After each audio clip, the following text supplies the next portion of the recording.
Hi. Hi. How's it going, everybody? June says it's a hot day today. We're at 101. Oh. It was really hot today. I had to leave the house. You didn't notice, Bex, that I had like 2/3 of my hair chopped off? I did. I did notice. Hey, Google, what's the heat index? Right now in Central City, the heat index is 101. Hey, 101 heat index. Look at that.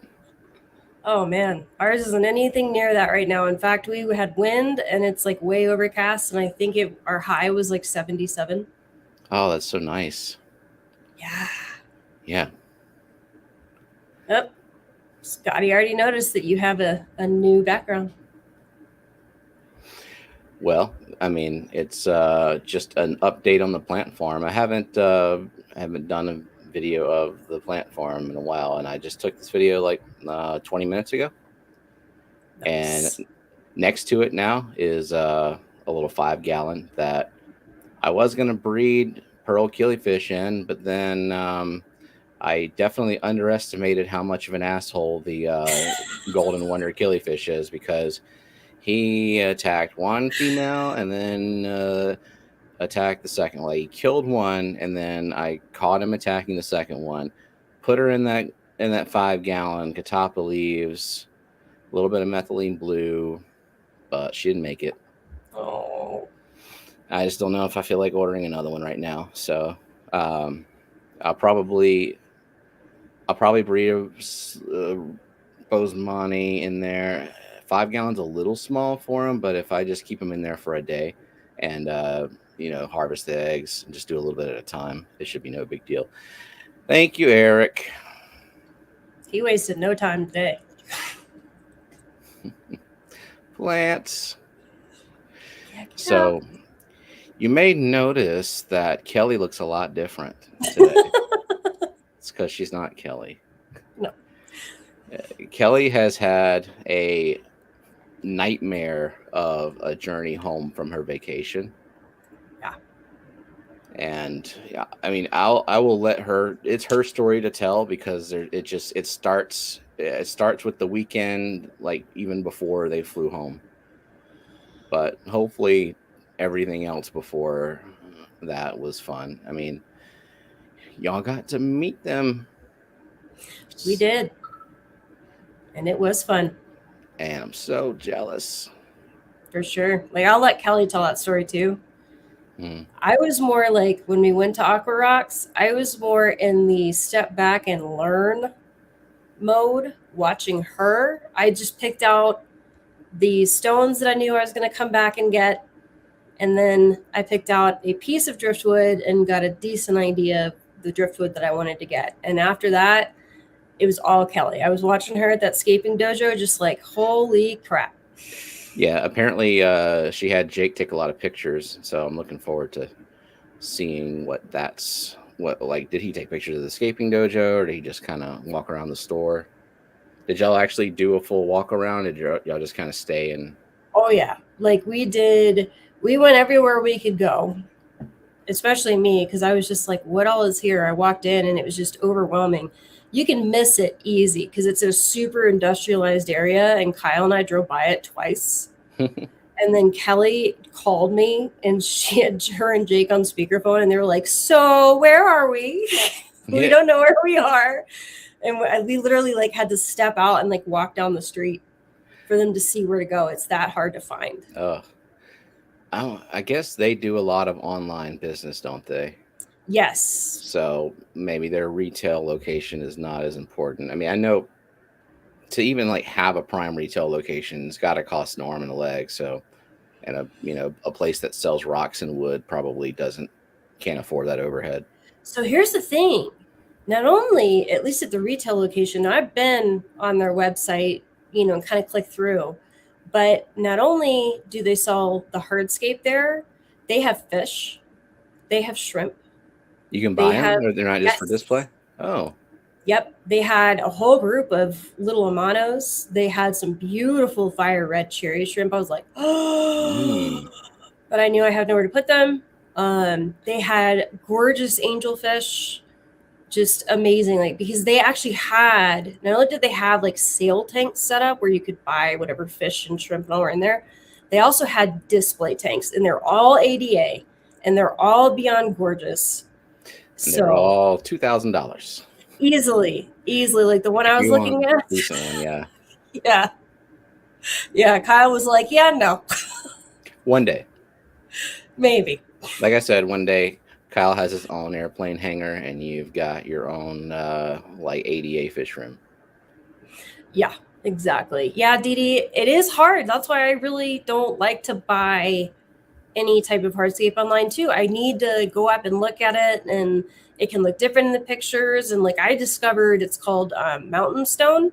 Holy crap, beautiful! Just this really deep, deep, deep dark gray, like this side of black, but it almost looks like it has quartz in it. It does. It's beautiful. Because Brookley's got some of it, and yeah.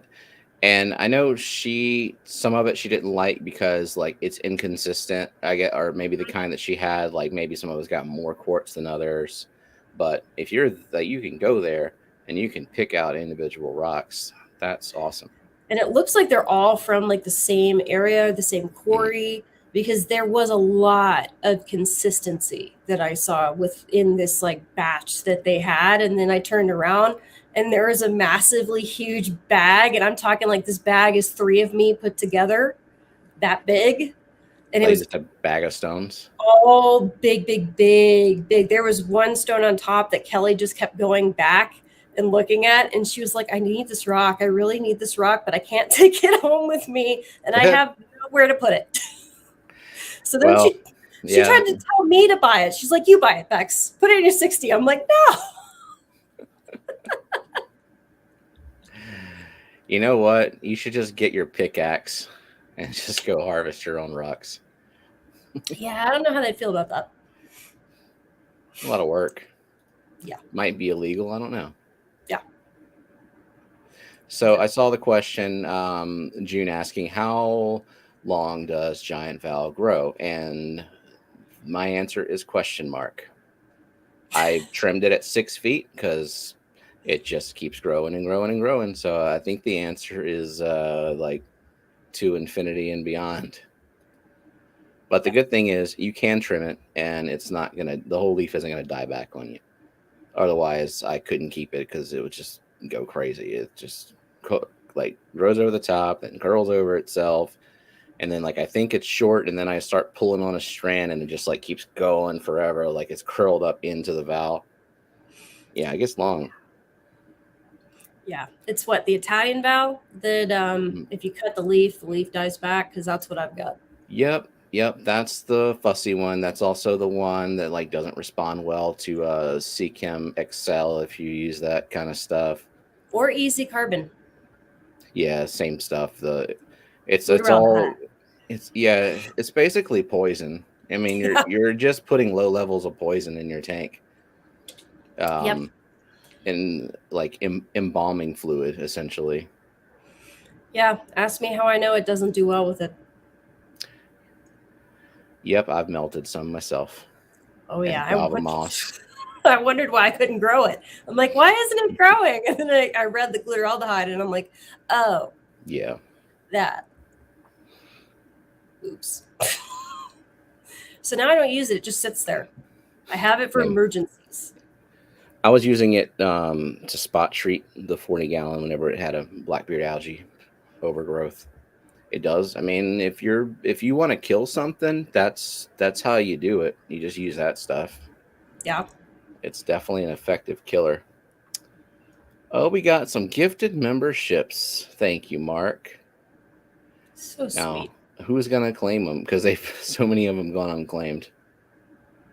How you have to you have to enable gifting or whatever. You're like over 100 members now, aren't you? Yeah, the last stream 101 was wow. And Brookley's son Brogan was the most recent member. Wow. Or actually it was Lizzie on Brogan's phone. So that is awesome. I love this membership gifting. Yeah, but it's pretty cool. I was afraid at first that it was gonna like keep billing you monthly, but no, it's just like 1 month trial membership. That's kind of nice though. It's like those free 7-day trials for Photoshop and Oh yeah, and especially like if you get gifted membership from Aquarium Co-op, then you get your 5% discount. So if you don't intend to keep the membership, just do a bulk order. yeah, exactly. It Exactly. even works on gift cards. Yep. That it does. I am a member of the co-op. And have bought many gift cards with that 5%. Oh yeah. All right, so you've got this 60 breeder that ain't got shit for shit in it right now. It does have something in it. The cat? Oh God. Yeah, unfortunately the cat and her puke one day. Ugh. But it does have this in it for now until I can get the water to soak. Oh, looks to me like it's in your hand right now. So Right now, but it's there's been in nothing. the tank. This is an awesome piece of wood though. Have you been soaking it in the tank or? No. Oh yeah, no, you got a tub, little I have a tub. bin for it. Yep, I have a tub to put Cool. it in. It's gonna live in the garage for a couple months while it soaks, but like look at that. Look at the. That is awesome. Yeah, I love that. Super natural looking. And then like look right here. Think of all the things that I can do. This is Epiphyte Central right here. Yep, you can stuff a lot of epiphytes in there and you wouldn't need to tie it or glue it or anything. No, it is There's amazing. a lot of places that I can see you could wedge something in there. Oh, like yeah. the rhizome. Right here. There's a bunch of holes in here. It's really cool. And the nice thing is he told me when I bought it, just to give you an idea of price, everybody, this was $70. And this is Malaysian Driftwood. Yeah. This thing is heavy. I mean, this is a good size. So I was not upset about the price at all. But it'll last a very long time. Yeah, and to find something like this cool, just to pull it out of a bin, it's hard to find that really big driftwood. Just at like your local places, it's hard to find that huge driftwood. Heather, I hope you're okay. Or I hope everyone in your family is all right. Yeah. That's no bueno. Yeah, I know. Didn't she was feeling under the weather? I don't know. I don't remember. I think so. But yeah, and a trip back to the hospital, getting antivirals. Okay.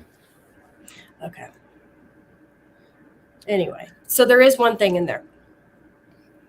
So June would like to know if she multiplied everything by 4, would this work for a 240 gallon? I think better would be like instead of 4 pieces of wood like that, you would need like a giant tree trunk. They have those too? I bet they do, and I bet they're hundreds. Yes. He had all kinds. Malaysian driftwood, spiderwood. God, what else? He didn't have any manzanita. I did not see any manzanita. But there were several others. He had bonsai. He had bonsai tree pieces of wood that are really nice looking. He had a lot of them. I was into those for a while. Not so much anymore. Like I liked them at first, but eventually those little branches get really brittle and they just start snapping off. And I guess if you had nanofish in there, it would be fine. But if you got clunky, stupid rainbows, then they're just snapping off branches. When we were there, Kelley and I were talking about that, and that kind of leads us into the first point when it comes to planning a scape for a new tank. This will be my 7th tank that I've had to plan for, but this is the largest by far that I've ever done. One of the things you have to keep in mind when you're looking at planning your scape, especially hardscape, is what fish and inverts are you going to put in that tank? Because if you're going to put rainbows that are dumber than dirt, you cannot put something like spiderwood that they're going to impale themselves on because they're just that stupid. And even the only other person who was in the store with me, Kelley, Jake, and Kyle, heard us talking about it, looked over and said, yes, my rainbow fish are extremely effing dumb. Yep. You talk to any bowhead, they cannot deny how stupid rainbows are. So that It is immediately ruled it out. completely a superficial relationship that we have with rainbows. Yes, you're so pretty. Yep. That's it. You're dumber than dirt, but you're so pretty. Yep. Like Jenna said, dumb but pretty.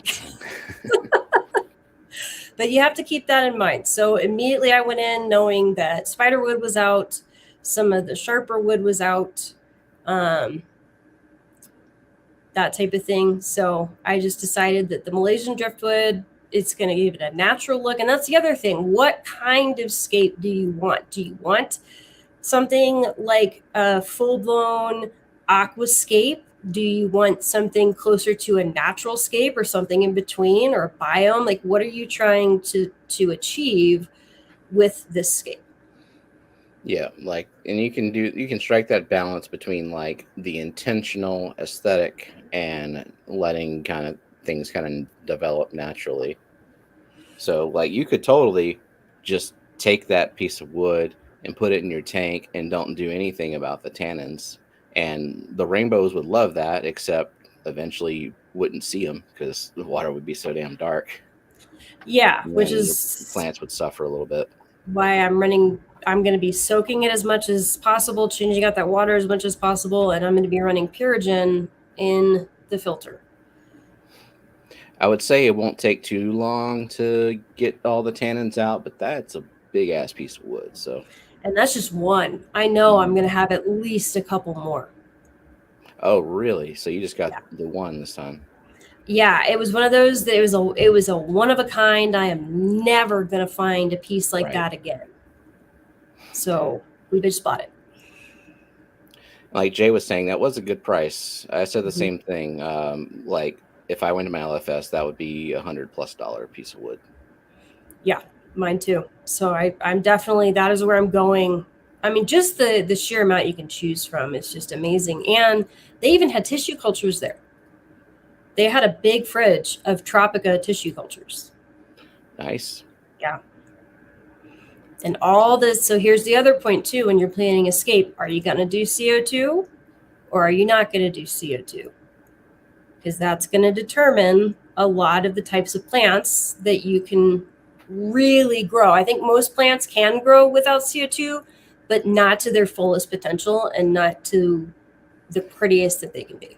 Exactly. Like you definitely don't need CO2. But once you put in CO2 and you see the difference in the way plants look, it doesn't matter what it is, you kind of start to understand, like, there's a risk with CO2. You definitely gotta be careful, but and then I didn't even think about that. So because if you had your KH is lower than mine, so if you had those tannins in there and then you started injecting CO2, your pH would like plummet. Exactly, which is why I want to get as much of that out as possible. Yeah. Because I do want to run CO2. 100%. I'm ready. That's the next purchase. So what is the overall feel you want for this scape? I want it to be that balanced in between. It's very obvious that it's planned out. So it has kind of that aquascapey feel, but it's still a natural scape. Like I don't want to do the bonsai thing. I don't want to do the trail to the back. I don't want to do like those kind of more typical everything like the the forest thing. I don't want to do that. I want to do something that looks like what you would come across in nature, but curated. Okay, I get that. So like you've heard the term the Dutch style aquascape? Yeah, but I thought Dutch really didn't use any kind of hardscape at all. I thought Dutch was all plants. Usually. So the way mine is in the 40, which you've seen, but we haven't done like the big reveal of it yet. It's Dutch style, but with hardscape. So like there's still the hardscape in there, but there's also the organization of plants in groups and like tapered down with the deliberate trimming and stuff. So it kind of looks natural in one way, but then you look at the plants arrangement, that it's deliberately planned, and there's the endpoint at the back, and I've got that whole sunset thing going. Yes, touch gumi. I like it. Yeah. Like, I am so upset with Scotty because he saw that your background was different, but he did not see that mine is different, and it was totally intentional for this stream because this is my CO2 tank. This is, it has the natural look, but it's very obvious that it's been planned. This is a piece of manzanita behind me.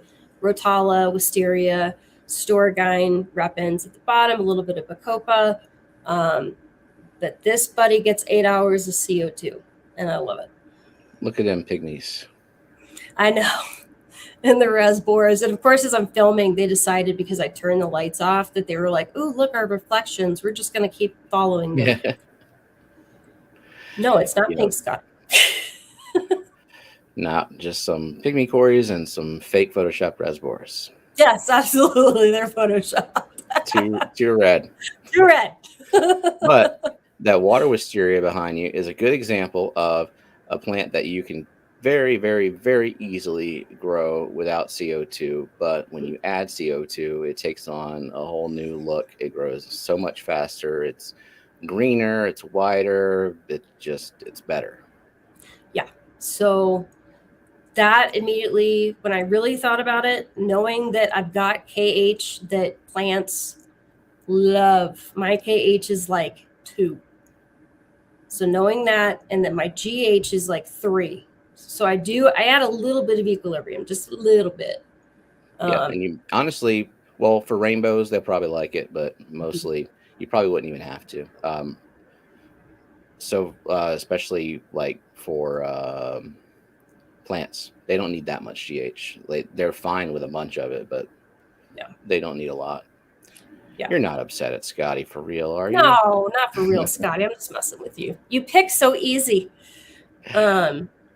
Yeah, so I knew CO2 it was the thing I was going to do, but then that also means that I need to pay attention to my lighting, because CO2 and high light are going to give me the best results. But at the same time, you and I've talked about this, I want a plethora of plants. I want highlight plants. I want low to medium light plants. And I have to plan for that too. Like, I really want Physidens fontanus. Physidens to me is the most beautiful moss that doesn't look like a moss ever. Yeah. It's gorgeous, but it needs shade.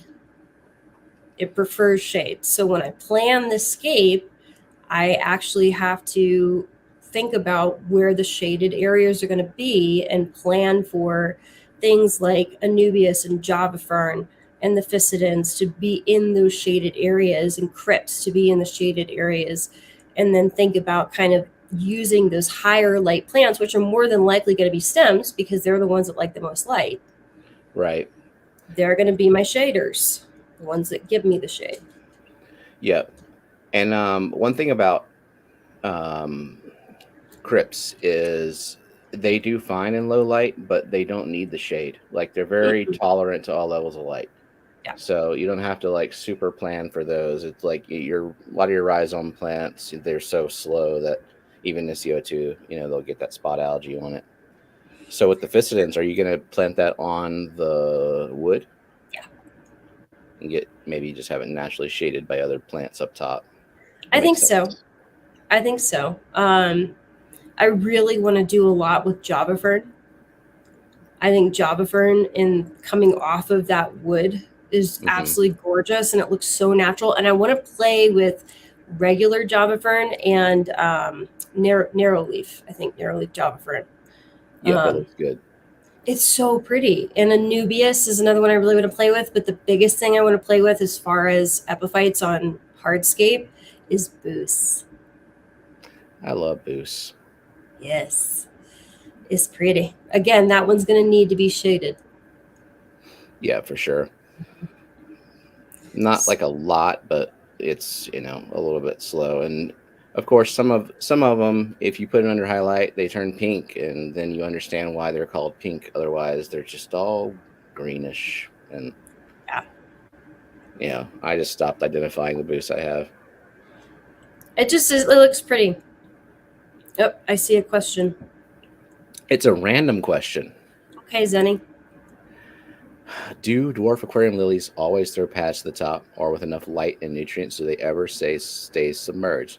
So what I've found that if you mess up and you let one of them reach the top, then it seems like forever they decide, oh, it's safe. Let's just keep shooting them to the top. But if you stay on it when the bulb first sprouts and you trim it when it hits a certain level, it will eventually learn that I guess there's danger if we go a little bit too high. It's a lot easier to keep it submerged with dwarf tiger lotus, which is also a lily. It's not really a lotus. Kelley taught me that. But yeah, the dwarf aquarium lilies, they like to grow tall. You really have to force them to stay short. You just kind of have to keep it maintained. Yep, I used to have one, and then I accidentally killed it. This was like way early when I was just learning plants, and I was doing something, and I accidentally yanked it out of its bulb, and then it just died. Let's see, Silver Creek. The new plant ideas: 4 foot wide, 2 foot tall tank. Other than Val, Hornwort, or Ludwigia. Mm-hmm. I mean, there's so much stuff. Like you can put crypts and swords in there. Grow quite tall and wide. Because I mean, that's kind of like my 90 gallon. Oh, is Kyle home? Mm-hmm. Hi, Kyle. Yep, he's unloading. He picked up the top for the 60 for me today. Nice. And then you ordered the filter. Yep, I ordered the 407 and the spray bar attachment. Yes. Ooh, 4x2x2. There is. Yep, I would say swords and crypts to be like your main thing. That's what I would do. Swords is another one I kind of want to play with. I want to play with some of the shorter swords. Not necessarily like the big Amazon swords, but there's so many different versions of swords that I want to kind of play with and see how it looks with those broad leaves. It's so pretty. And the same with Anubius. I've only ever had Barteri and Nana Petite. So I want to try something different. I want to try like Coffeefolia or something like that has like the waves to the leaves. Just really pretty. Yeah, and some of the big leaf boosts. Not Anubius. Mm-hmm. Yes. I have a big tank now. I can get big plants. Yep. And it's big and it's not the 12-inch deep, it's the 18-inch. But so do you have pictures to show us? Some inspiration? I have a couple inspos if my little mouse pointer will wake up. Pull that up.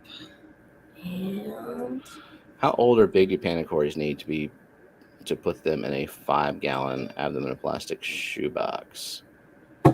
I don't know. I guess are we talking about Pandacori fry? I mean, they could probably go in a 5-gallon if you got enough of them and you're target feeding them, and just keep maybe the current a little low. Okay. I haven't played with Crypt yet. Anubius, yes, but grow slow. Or is Anubius? No, Anubius and Crypt are not the same thing.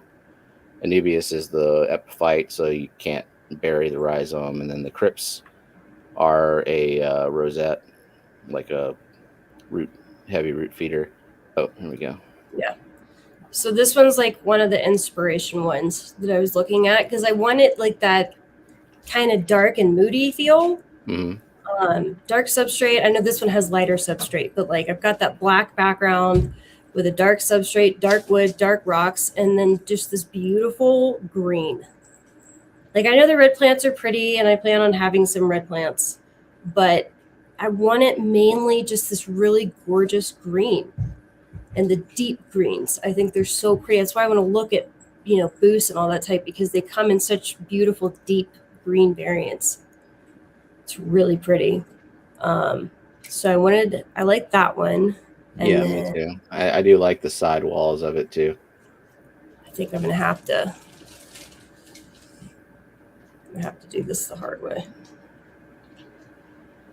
Yeah. Let's see. Zinger has Crypt she's been trying to convert to emergent. I'm actually killing it with lack of enough humidity and a closure not working. Can I stick it back in the tank, or will I definitely kill it? You're probably the best chance of reviving it sticking it back in the tank.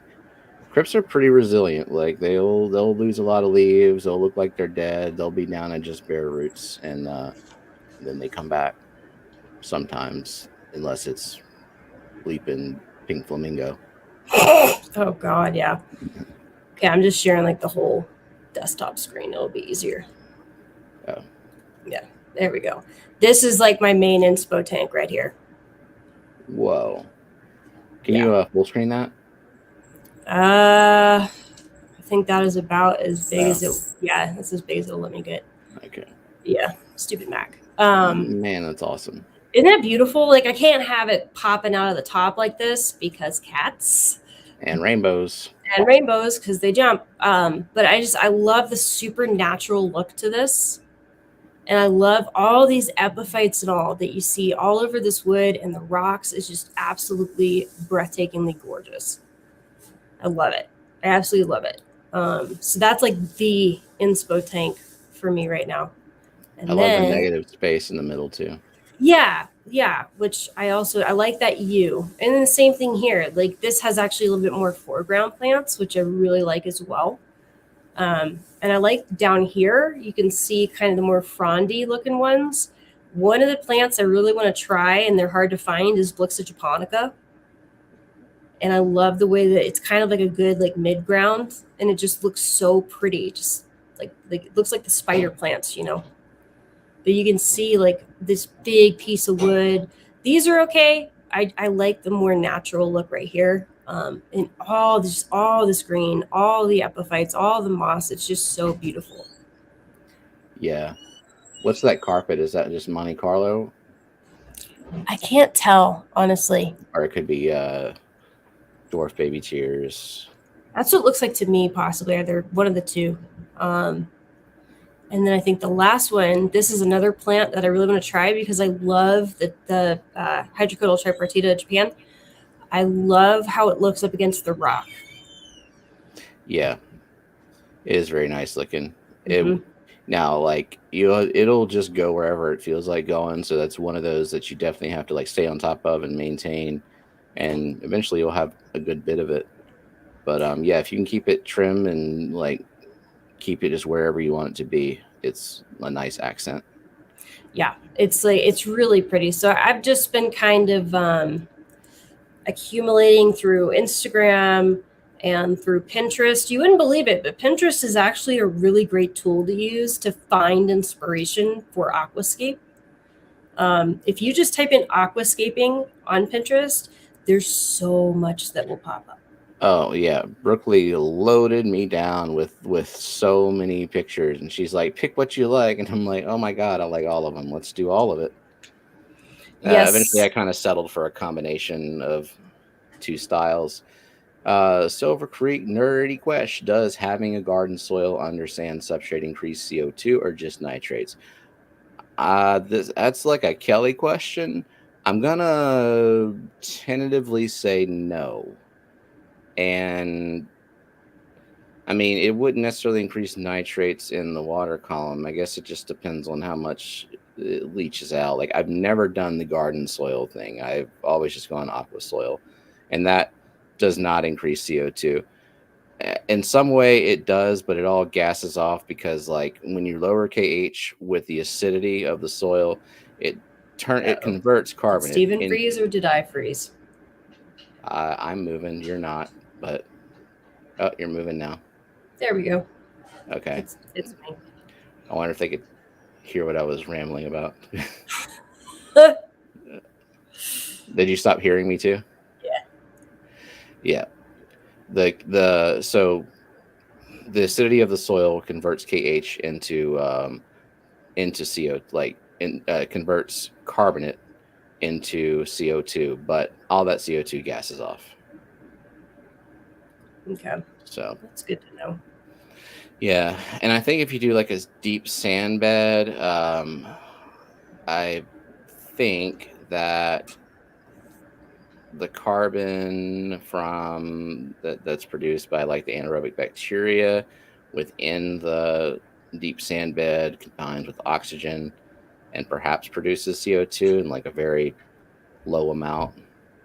But again, I haven't relied on anything other than injected CO2 as a source of CO2. It's quite frankly the easiest, most straightforward way to do it. Everything else, I mean, you keep it natural. You can obviously still grow plants with or without it, but start injecting it, and then you'll see why you should inject it. Yeah, I was one of those people that was like, I don't need CO2. It'll be fine. It'll be pretty. And then I just got curious, and then I tried it, and then I went from one of the stupid little fluval things that are like the mini CO2 to the paintball tank, and now that's on the 10 because I don't have space for a bigger cylinder, so paintball tank works great back there. I haven't had to change it in 5 months. That's good. Yeah, because a 10-gallon, what are you doing? Like a bubble every 2 seconds or something? About a bubble a second. Okay. Yeah, I think that's what I do in my 7-gallon. And now I want it for the 60. Yep, and you're going to do a 5-pound on that one? Yep, the 5-pound will fit perfectly underneath with the canister filter in one of the compartments of the stand. Perfect. Yeah, so, and I'm doing the inline diffuser with that. Robert, did you have questions that I missed? I don't think you asked any questions. Did you? I don't know. I'm not tired of them because you haven't asked any. Yeah, I didn't see any, Robert. I don't get tired of dumb questions. There are no dumb questions. I had all the dumb questions in the beginning as well. You know, and also I didn't do the fluval CO2, but I did try the little CO2 dissolvable tablets that you buy from you can get them on Amazon. Got some on wish.com, and they performed about as well as a wish.com product performs. Eventually just trash. But I mean, there is something to the Bell method where you add CO2 to like an inverted cup type thing, and then throughout the day it dissolves. It's just that's like the low, slow method. Oh, geez. What? Robert put his question back in. Oh, well, I don't know. I don't know if the fish would get along with that. That never thought about that. Well, actually, no, I have thought about that. People have asked that before. But yeah, I don't know. I don't know that plant well enough to say whether the fish are compatible with it. I don't either, unfortunately. Yeah. Be an interesting experiment, maybe. Sacrificial guppies. Yep, Bunny is saying doesn't bother the fish. Oh, really? Okay, well, perhaps first-hand experience. The fish probably just be hungry all the time. Well, that's guppies. And rainbows, apparently. Oh, yeah. I mean, rainbows will swim headfirst into a wall if they think there might be food over there, or if they get startled. Or yeah, that's another good thing about getting the fluval, the ramp up. If you just like turn it on, they kind of freak out a little bit. Yeah, I don't think most fish like that immediate bright. I prefer ramp up, ramp down. And the way I look at it is I've already got the 3.0, I've already got the nano on the 10, and I like it, and I've dialed it in now. I don't get algae in that tank. It's great. I know the 60 I'm going to start with diatoms and work my way through everything as I'm balancing. But that fluval, just everything it can do, and the fact that I can basically control almost every single tank I own from one app as far as the light is great. So Kelley didn't try to talk you into a Chihiros? Nope. I got lucky. Did she mention that you're probably going to want to end up getting a second one, second fluval? You and I've talked about that. That Yeah. start with one while everything's kind of growing in, and then in a couple of months, go ahead and put a second one on for sure. Yeah. If you need it, like you might end up, even the plants that require more light, you might find that they're doing fine. But if you see that your stems are getting a little leggy, then it might be time for another. And really, it's not even about like the extra intensity; it's just the light spread of those, because those 18-inch deep tanks, just the fluval doesn't quite do it, especially if you've got tall hardscape. You'll see a lot of shadows and stuff. Yeah. And the same for me, June. Like totally, that app makes it so. And on a YouTube perspective side of things, when I want to take video of my fish, I pop it over into manual mode and get the exact lighting that I want. Yep. And then when I'm done, I just pop it back over into pro mode and it's right back to the way it was. Yep. Absolutely. For sure. Can I do CO2 in a 5 gallon? Yes. You definitely can. You just make sure that you've got a CO2 regulator with a needle valve that is very tolerant. Oh, I think you froze again. Yeah, she froze. Yeah, we have a CO2 on a 7 gallon. Just make sure the needle valve stays put, and you can adjust it. Some of them are very sensitive, where it's like you can either do like one bubble every 5 seconds, or then suddenly you're doing 10 bubbles a second. So you'll need to like really dial that one in. Hopefully Beccs comes back. I think her internet just kicked the bucket, or something did. Well, we'll see. And I'll just be answering questions as we go then. More questions.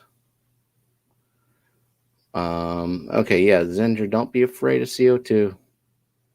I mean, be kind of afraid of it. Oh, is she back?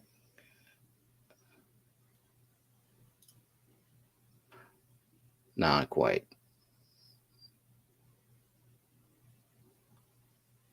Go ahead and leave her backstage until it loads. I think the internet might have messed up on her. Let's see. Theoretically, if there's no fish, can you really crank up the CO2 and get fabulous growth? I think so. I think someone asked that question, and Kelley answered that, yeah, it's all good. You can put as much in there as you want, and it loves it. I mean, I guess some of it, maybe there's a point where you reach full saturation. It'll certainly end up looking like a Sprite bottle. But yeah, I haven't tried that. Let's see. Let's get a text.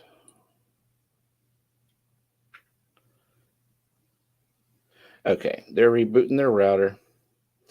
It happens. Always at the wrong freaking time. We'll see. CO2 is water and plants oxygen to us. Yeah.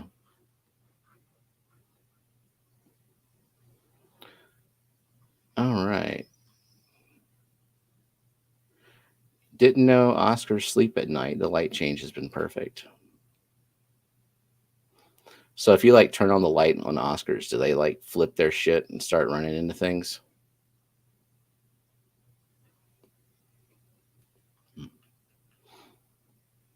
Yeah, the thing about running CO2 on any tank is don't just turn on your regulator and find a bubble count that people on the internet say what they use. You know, like I would guess on Becks' tank, with her KH on a 60 breeder that she could probably do 4 to 5 bubbles a second, and that would be really good. But again, it kind of it depends on a lot of factors, like the way she's diffusing it.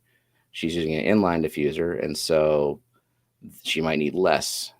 And in fact, like once I switched to an inline diffuser in the living room tank, I had to turn down the bubble count because I didn't want my drop checker looking yellow. It's scary when it's yellow. Last time it was yellow, I lost a 90-gallon full of fish. Not even Dan's fish could survive CO2 apocalypse.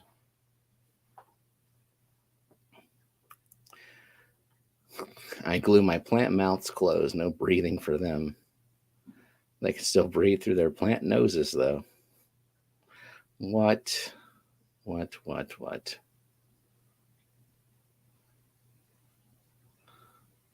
That's how I got Lefty. Though they do freak out. Yeah, I can imagine an Oscar freaking out can do a lot of damage. And I don't know if the male Achilles, the pearl Achilles, came out during the filming. They don't like to come out when they know a camera is on them. But it looks like the video just restarted, so we'll see. No carnivorous plants that way, though. So what aquatic plants are carnivorous? I know there's like a utricule something that I've heard of. It's carnivorous. That's the only one that I know of. And I don't know what makes them carnivorous. Like, what do they eat? Like, is it like a Venus flytrap where if it like fish swam by, it would just take it? That'd be kind of cool if you had to give your plants feed or fish. A little bit brutal, though. And that's the topic I've resorted to talking about because there's no questions. I know Kelley's not here, but I know some things. I can answer some questions. Everyone go check out. Yeah, I saw that Alex's video on Aqueon Pro heaters, which I got one, and it's in the mosh pit. So that video is probably relevant to me. So what I heard is that his fish got electrocuted essentially from something. I need to go watch that video for sure. Scotty had a question. No, I missed it. Let me look. How far? Oh, do they make mini CO2 kits from mini tanks? Yes, don't do it. So what Beccs was talking about, the Fluval has a little bitty tiny CO2 canisters. And I don't know how they work. I don't know if there's even a regulator involved, but from what I've heard from literally everyone who has ever tried it, you can't really control the rate at which CO2 is injected. It will blast the shit out of your tank or maybe not do anything at all. It's very, very, very pricey to buy those little canisters. You can't get them refilled. They're just disposable. So like a mini CO2 kit, you can use a paintball canister like what Beccs uses. Oh, speak of the devil. We're having I'm hardwired in and I'm still having internet issues. We've got a ton of storms around us right now, so it's frustrating. Anyway, well, paintball tanks? I can hear you fine because Scotty was asking, is there a mini CO2 kit for a mini aquarium? And I was saying, like, the smallest little thing is the Fluval stuff, but literally everyone who's ever talked about those never has anything good to say about them. The needle valve sucks. There's no real control to it. So if you're going to do that, Scotty, I would suggest do a paintball tank. CO2 Art sells a paintball adapter. To me, it is the best on the market. Yeah. And a paintball tank is what, 24 ounces or something? You can get 20 ounce or 24. I have both. I keep 2 tanks, one that's full and running, and the other one I go fill up right before my next one runs out. Nice. Yep. And it's $7. It's $7 for me to go to my local like paintball place, and they refill it for me. Nice. Mhm. So Fantastic Freaks membership milestone, planning a 60 breeder too. I'm setting one up too. Ooh, is it gonna have puffers? Nice. And then June, thank you for the $9.99 super chat. Don't you dare talk me into something new. CO2 nonsense. I Do knew it. it. Do it. Do it. Do it. Put it in your bed of sorority. You can It have is all the plants in there. so worth it. I think I've got Brooklyn talked into it now. We just need to talk her husband into it. Oh yeah, she's been wanting it. I told her that because all of her tanks for the most part are in one area, so she could just get one cylinder and then multiple manifolds on Yep. one regulator, and she can, depending on how big of a cylinder she can tuck away, she could probably do CO2 in all of her tanks. Oh And yeah. of course, all of her tanks are planet tanks, except for the hospital one for the angels right now. Yeah. And Scotty, honestly, it's just the startup cost. The startup cost of CO2 can be a little bit, but I will say CO2 Art does make it easy because they sell entire kits with everything but the cylinder. And so for their Pro SE, which is the lower model, they have the SE and the Elite. For the SE, it's like $212, and that includes the dual stage regulator with built-in solenoid and built-in bubble counter, all of your tubing. That includes your drop checker solution, and your diffuser, whether that's inline or a ceramic that goes into your tank. Basically, it includes everything that you're going to need. And that is not to be understated, because buying those little things individually is not cheap. Like a drop checker, you could spend $15 on a drop checker. A diffuser, you could spend $30 on that for an inline diffuser at least. The tubing, like you get all that shit from Amazon, and you might end up spending another $100 on the accessories outside of the regulator. Easy. And I will say, if you are new to CO2, make sure that you're buying tubing meant for CO2. Do not use regular airline tubing. You have to buy CO2 tubing. For sure. Now, you can use airline tubing if you're impatient and you're waiting for your CO2 tubing to come in, which is what I did. But if you just leave it there, it's gonna get all brittle, and it won't last long. No, Doc, they do not sponsor me. No one sponsors me, but I have had the best experience with customer service with them. I've tried several different regulators. I've tried the little ones. I've tried some of the bigger, cheaper ones. And with what can transpire with your fish, if you do not set up properly and you cheap out and you buy a regulator with a horrible needle valve and you only get a single stage, CO2 Art doesn't even offer a single stage. Oh, yeah, they know what they're doing for sure. It's like, if you want a budget CO2 regulator, F Zone is fine. Mm-hmm. It's like, I probably would be a little iffy on using it for like a really tiny tank, like a 5 gallon, because it's, like the needle valve is not as quite as reliable.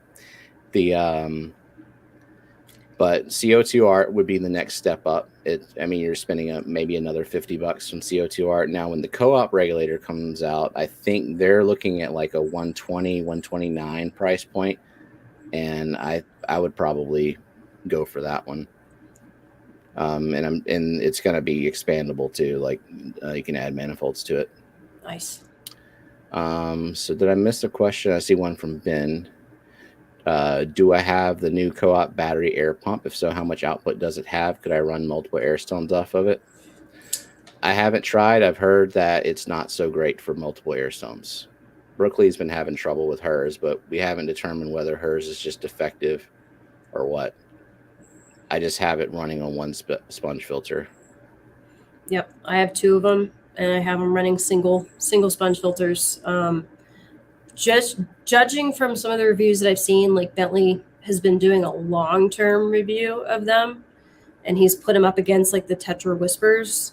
It does not have the same output that a Whisper does, but for running just one sponge as a backup if I lose power, because most of my tanks are on hobs anyway, it just makes me feel better to know that there's a battery pack ready to aerate that water through the sponge filter, and my fish are going to be okay for quite a few hours with that one. You can even make it so it's intermittent and it'll last longer. Yep. I haven't tried that. But I think what they say, like 6 hours if you just have it running regular, and maybe like it doubles that if you do the intermittent. Yeah, every 15 seconds it'll kick on. Yeah. So I was asking about carnivorous plants earlier, and bladderwort apparently is another one. Zender says utriculatias or bladderworts, a few different kinds. There's also aldrovanda that's fully submerged, but it's highly endangered. Interesting. Oh, Darlene, I missed that question. What are those tiny tops on my Java fern? Baby plants. They are. Can you pick them off and plant them, or just leave them be? I say let them detach naturally, because then they'll be at like the maturity level to be planted. I've taken them off before and they've done okay, but I generally just kind of let them be. My son's Java fern is like the gift that keeps on giving. It's like produces more babies than any other Java fern I've had, and the leaf melts and then baby comes out, and like every time I go in there to look for Java fern babies, I find at least one. Heck yeah. That's what I like about the Java fern. And that's how I got all of my Java fern, is because I bought some from a certain seller that I will never buy from again.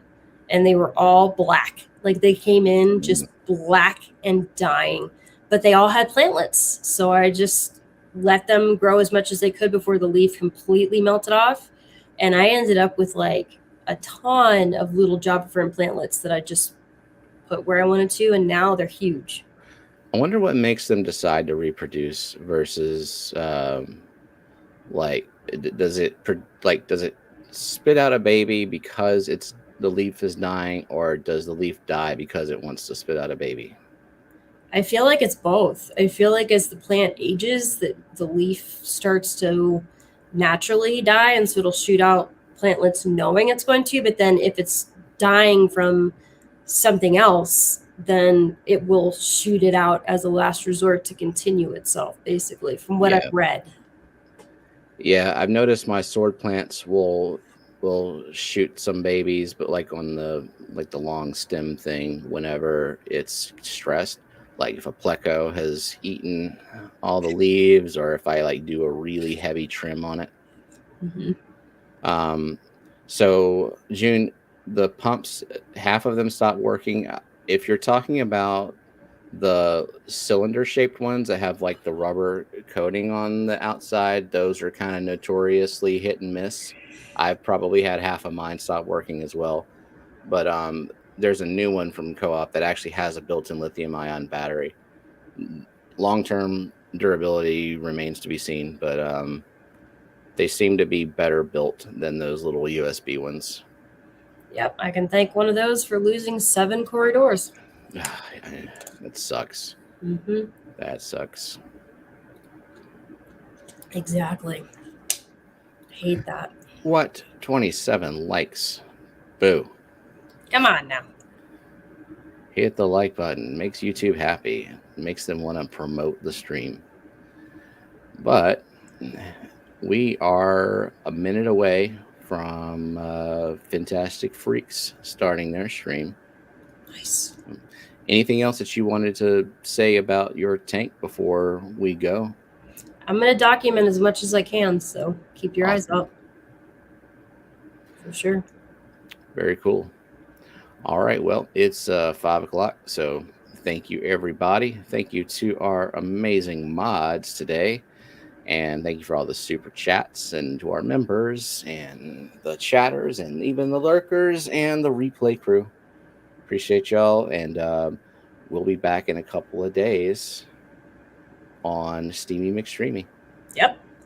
Thanks, everybody. Bye.